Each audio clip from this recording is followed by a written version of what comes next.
Hey everyone, welcome back to my channel. Today we are going to talk about all the texture mediums that are available.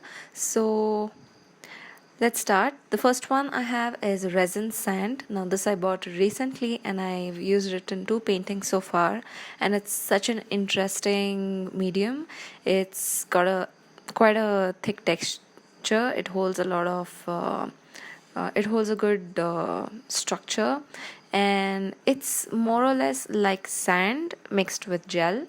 So it gives you that you know, if you put sand on your canvas, what it would look like, exactly like that, but it's much easier to handle. And that is what it looks like on canvas. I wish I had a better picture, but you have to use it to know what it looks like. And it's very interesting. It creates all those thick sandy textures, and you can use it in various ways while creating your abstracts. The next one we have here is black lava. This again I bought recently and I'm so in love with it. It's so beautiful. Look at it. It's so amazing. It holds a bit of peak, and it holds structure. That's what it looks like up close. And I'm gonna skim off a little bit and show you. Alright, so this is what it looks like, and the black dots are kind of very shimmery, and the gel becomes completely transparent, so all you're left with are those shimmery bits, and it's such an interesting look. I used it over white and it gives such a beautiful look. You can see how it looks on tissue, so that you can see it shimmering just a little bit, so it gives quite a bit of depth. Next thing we have is glass beads. Now this is again very interesting.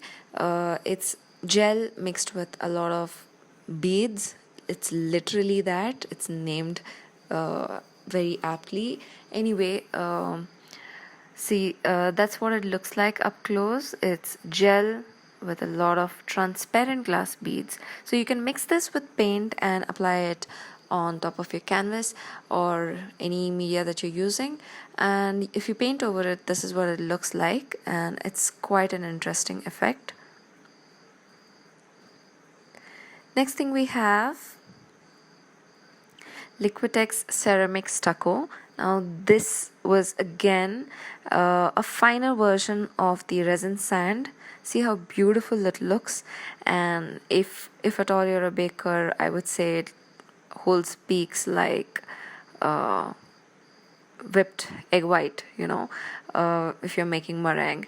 Anyway, if you don't know what I'm talking about, you can clearly see this is what it looks like. It's like a finer version, like fine sandy texture, and it holds peaks, and it's great.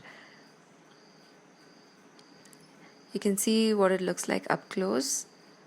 So it's really beautiful. You can mix it with paint again, and it doesn't make it lighter or anything, but test it. Next we have string gel. So string gel mixed with some ink or paint, it has that stringy effect. Now all these textures are really named well, because that's literally what it is. It's string gel.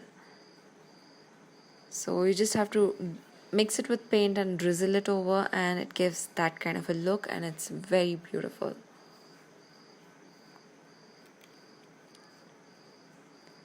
The next thing I have is mixed media paste by Little Birdie.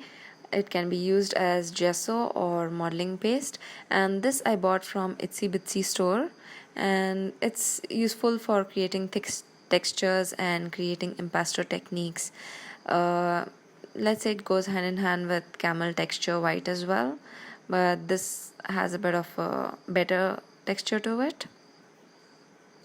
Next I have a mix crackle texture paste, and this again is like any other modeling paste, but when it dries it gives a crackle effect, and it's so beautiful.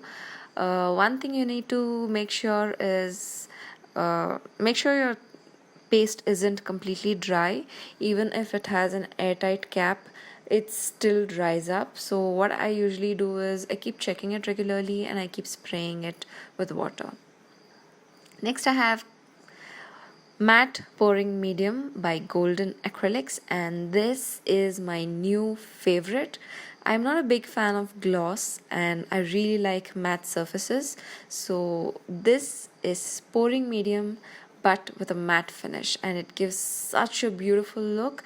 And you can also paint with acrylic over it, which is not the case with gloss pouring medium. Most pouring mediums give a glossy effect, but this one doesn't, and that's why I love it. Next, I'm just listing the flow improver because if you need a bit of a flow in your paintings, that's what you need to use. But you don't really need it, you can use water. And this we have gloss medium, gel medium, sorry, by Camel.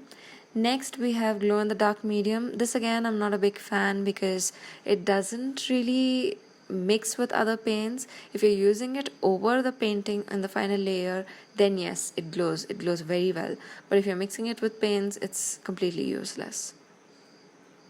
Next I'm listing masking fluid by Daler-Rowney, but this again is a watercolor medium and I use it sometimes with acrylics. So that's it folks for today. I do have a video which shows how to use masking fluid. I'll have it in the link in the description below. Don't forget to subscribe, and thank you so much for watching.